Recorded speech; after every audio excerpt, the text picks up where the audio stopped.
Ako yung Switzerland, papakaibigan ko lahat. So kabayan, sa magandang umaga po sa inyo lahat.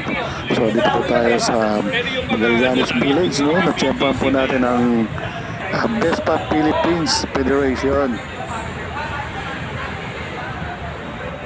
So kabayan, no? Kita nyo rito, no? Yung mga iba't ibang klaseng motorcycle, no? Ito po yung association nila, kabayan. So grabe mga motor nila, ang gaganda.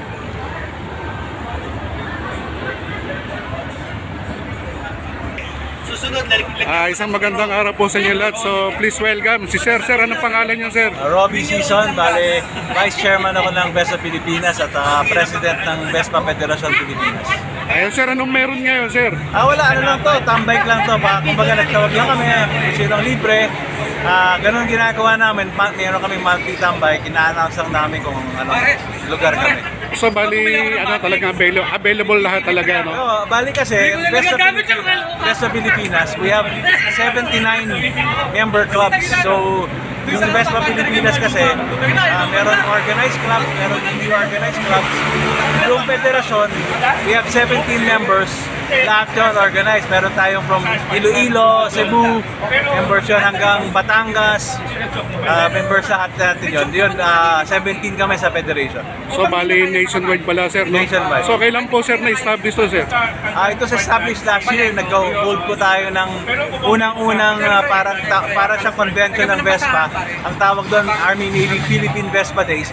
1,066 po nag-attend noon, yung May sa April-May sa Marriott. Tapos nagkaroon tayo ng track day sa Carmona noong October. Tapos recently, nagkaroon tayo ng unang-una 500 kilometers ride from SMX hanggang Pangasinan, hanggang Olongapo. Tuloy-tuloy po yon na natapos sila maximum 16 hours. Ayan, Sir, ano po yung mission and vision ng Vespa, Sir? To unite all Vespa lovers in the Philippines. Kaya ang motto namin, one Vespa, one Pilipinas. Ayan, so sa tagal ng mga organization niya, Sir, possible din na may lumalapit sa inyo mga politician? May mga sumasali, pero lapit din na. Kami lumalapit sa kanila to support. Siyempre wala naman kasi non-profit organization naman kami. So kung nangyari, like yung sa ride namin sa Pangasinan, sinagot ni Governor Guico yung aming breakfast. Tapos kung saan kami bayan, may mga nag-sponsor ng politicians, kami po lumalapit pero sila wala pa pong lumapit.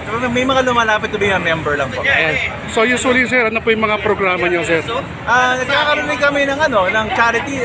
Yung nagkaroon ng bagyo sa Pangasinan, lumapit sa amin ng Eagles. Tapos nagdala kami ng parang charity, nagdala kami ng relief goods sa isang barangay doon. Nakapag-likom kami ng more than 1,000 bags. Tapos dinistribute namin doon. Tapos yun nga, we help the community at the same time enjoying what we do. Tapos we unite everybody kasi ang daming Vespa riders ngayon, lalo na after ng pandemic, ang daming nagmumotor. So ano requirements ng to be a Vespa member? Kung yung Vespa member of Vespa Pilipinas, basta may Vespa ka lang at okay ka makisama, okay na yun. So wala naman sa motor naman, sa klase ng motor? Wala, basta naka-Vespa po kasi Vespa Club kami. Ayun. Sir, mensahe na lang po para sa ating mga kababayan, Sir.